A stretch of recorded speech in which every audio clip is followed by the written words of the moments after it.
మరి నిన్నటికి రోజున ఏదైతే ఒక ఏలూరు ఎంపీ పుట్టా మహేష్ యాదవ్ గారు నిన్న ఆయన ఒక డ్రగ్స్ కేసులో దొరకటం జరిగింది. ఇది చాలా దారుణమైన హేయమైన పనిది. ఎందుకంటే ఒక ఎంపీ అంటే మాటలు కాదు, ఒక 7 నియోజకవర్గాలకి సంబంధించి మరి అత్యున్నత స్థానమైన పార్లమెంట్లో ఆయన అడుగుపెట్టే మనిషి.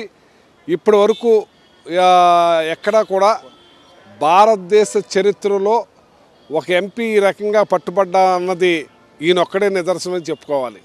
ఇంచేంటంటే ఆయన డ్రగ్స్ కేసులో, అలాగే రివాల్వర్ మరి ఆయన తీసుకొచ్చిన మనుషులు ఎవరో మరి కానీ 3 సార్లు ఫైర్ చేయటువంటి పోలీసు వాళ్ళ మీద అది మామూలు మాటలు కాదు.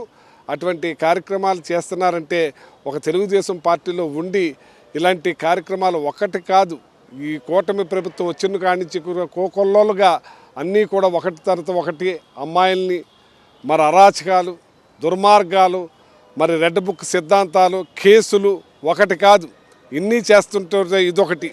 ఇది చాలా పెద్దది. డ్రగ్స్లో మరి దొరకటం అంటే ఇది మాటలు కాదు.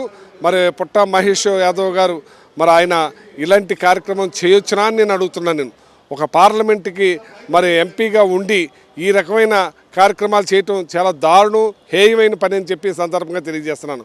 ఏం చేతనంటే మరి తెలుగుదేశం ప్రభుత్వం దీని మీద ఏ రకంగా స్పందిస్తారో తెలియదు, కానీ ఇది ఒక 7 నియోజకవర్గాల మరి అక్కా చెల్లెళ్ళు ఓటేసి గెలిపిస్తే మరి ఈ రకంగా ఆయన ప్రవర్తించడం దురదృష్టకరం అని చెప్పి సందర్భంగా తెలియజేస్తున్నాను.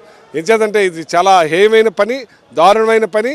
దీని మీద మరి తెలుగుదేశం ప్రభుత్వం ఏం చర్యలు తీసుకుంటుందో కూడా ప్రజలకు తెలియజేయాలని చెప్పి తెలియజేస్తా ఉన్నాను. సరే, అంటే ఇప్పుడు ఏపీలో ఆల్రెడీ ప్రభుత్వం వైపు డ్రగ్స్ వద్దు, యువత భవిష్యత్తు కాపాడాలంటూ కూడా ర్యాలీలు చేస్తుంది.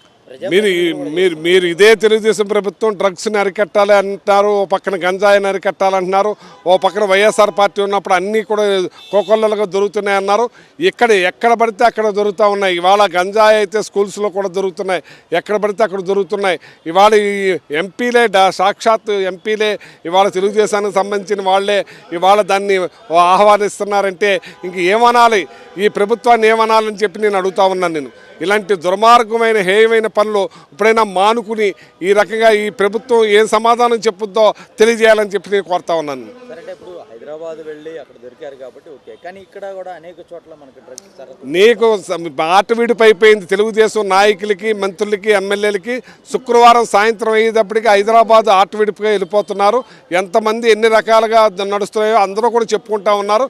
అది నా నోటితో నేను చెప్పవసరం లేదు.